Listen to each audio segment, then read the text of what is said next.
Hi friends, நம்ம என்ன video பார்க்க போகிறோம்னா ரெஸ்டாரண்ட் ஸ்டைலில் எப்படி எக் ஃப்ரைட் ரைஸ் பண்ணுறதுன்னு பார்க்கலாம். வாங்க வீடியோக்குள்ளே போகலாம். எக் ஃப்ரைட் ரைஸை நீங்கள் வந்து ரெஸ்டாரண்ட்டில் போய் சாப்பிட்ருப்பீங்களே, அதே ஸ்டைலில் எப்படி வீட்டில் ரொம்ப சிம்பிளாக பண்ணுறதுன்னு பார்க்கலாம்.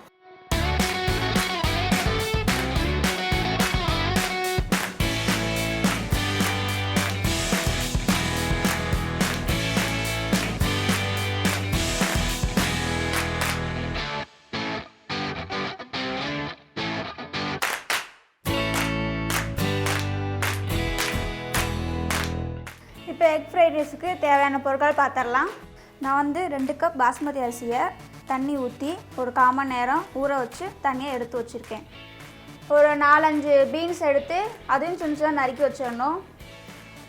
3 கேரட்டை எடுத்து சின்ன சின்ன நறுக்கி வச்சிடணும். ஒரு அரை கேப்சிகம் அதையும் சின்ன சின்ன நறுக்கி வச்சிடணும். ஒரு பெரிய வெங்காயத்தை அதையும் சின்ன சின்ன நறுக்கி வச்சிடணும். கொஞ்சம் கையளவு வெங்காயத்தாள், 1 டீஸ்பூன் வினிகர், 3 முட்டை, 1 teaspoon soya sauce, 1 teaspoon butter, 1/4 teaspoon sugar, 1 teaspoon pepper, தேவையான அளவு எண்ணெய், தேவையான அளவு உப்பு. இப்போ எக் ஃப்ரைட் ரைஸுக்கு ஃபஸ்ட்டு நம்ம வந்து கடாயை அடுப்பில் வச்சிடலாம். அடுப்பில் வச்சுட்டு இப்போ அரிசி வேக வைக்கிறதுக்கு வந்து நம்ம தேவையான அளவு தண்ணி ஊற்றிடலாம்.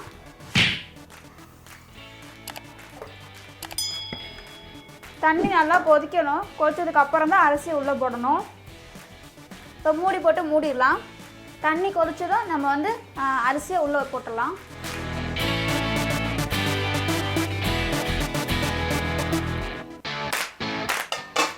தண்ணி கொதிக்குது.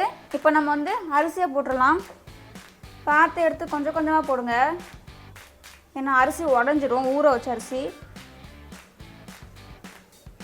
ஊற வச்சு போடுறதுனால கொஞ்சம் கொஞ்சமாக தான் எடுத்து போடணும்.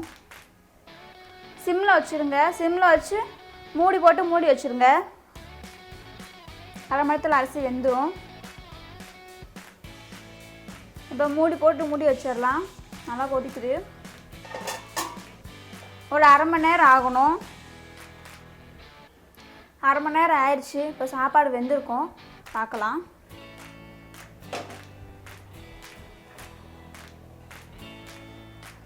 நல்லா வெந்துருச்சு. இப்போ நம்ம இதை வந்து வடிகட்டிடலாம். சாதம் வந்து கொஞ்சம் வித விதையாக தான் இருக்கணும், நல்லா வெந்திருக்கக்கூடாது. ஏன்னா ஃப்ரைட் ரைஸுக்கு வந்து அப்படி வித விதையாக இருந்தால் தான் நல்லாயிருக்கும் லைட்டாக. இப்போ இதை வந்து வடிகட்டிடலாம்.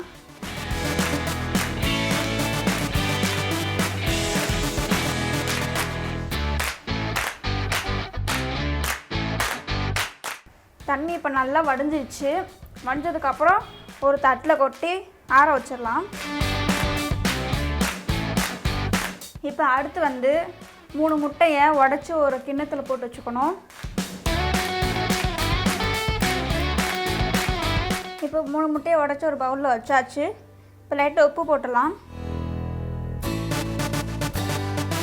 போட்டாச்சு. இதை போட்டு நல்லா கிண்டி விட்ருங்க.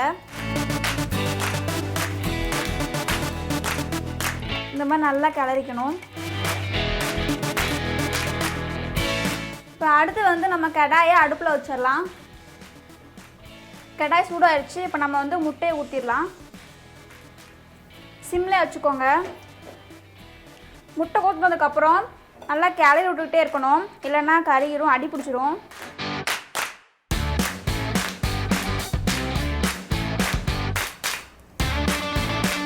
அதில் முட்டை நல்லா வெந்துருச்சு. இப்போ தனியாக ஒரு பவுலில் வச்சிடலாம்.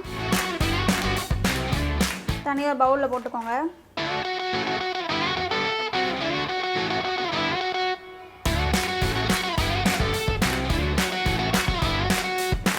இப்போ அடுத்து வந்து கடாயை அடுப்பில் வச்சிடலாம்.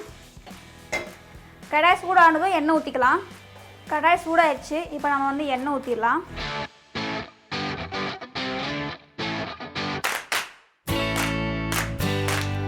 இப்போ அடுத்து வந்து பட்டர் சேர்த்துக்கலாம்.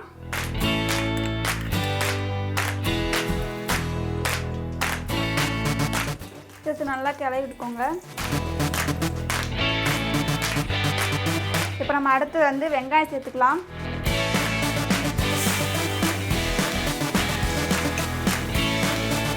வெங்காயம் நல்லா பொன்னிற கலரில் வரணும்.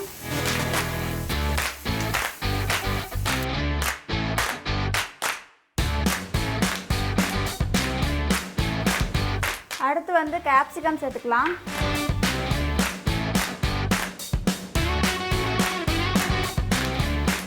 அடுத்து வந்து கேரட் பீன்ஸ் சேர்த்துக்கலாம். சேர்த்து நல்லா கிளறி விட்டுக்கோங்க.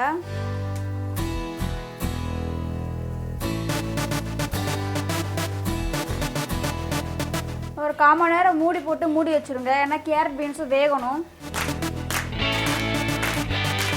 ஒரு 1/4 மணி நேரம் போதும். 1/4 மணி நேரம், ஒரு 10 நிமிஷம்.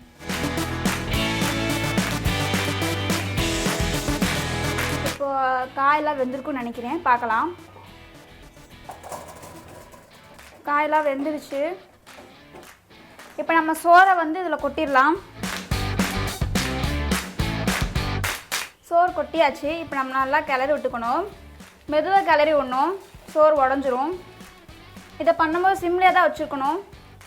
இப்போ லைட்டாக வந்து பெப்பர், சோயா சாஸ், வினிகர், கொஞ்சம் சுகர், தேனு உப்பு சேர்த்து நல்லா கிளறி விட்டுக்கணும்.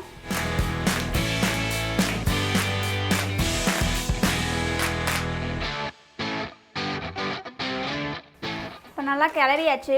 இப்போ கொஞ்சம் டேஸ்ட்டு பார்த்துக்கோங்க. உப்பு கம்மியாக இருந்துச்சுன்னா சேர்த்துக்கோங்க.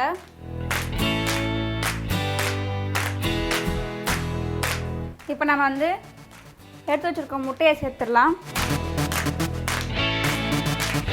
சேர்த்து நல்லா கிளறி விட்டுக்கணும்.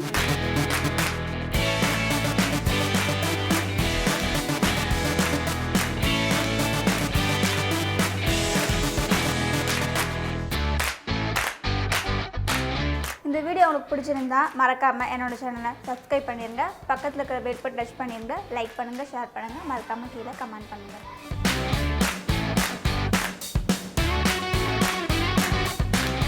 கொஞ்சம் வெங்காயத்தாள் சேர்த்துக்கலாம். இப்போ சூப்பரான ரெஸ்டாரண்ட் ஸ்டைலில் எக் ஃப்ரைட் ரைஸ் ரெடி ஆயிடுச்சு. இதை கண்டிப்பாக உங்கள் வீட்டில் ட்ரை பண்ணி பாருங்கள். ட்ரை பண்ணி பார்த்துட்டு எப்படி இருக்குன்னு கீழே கமெண்ட் பண்ணுங்கள்.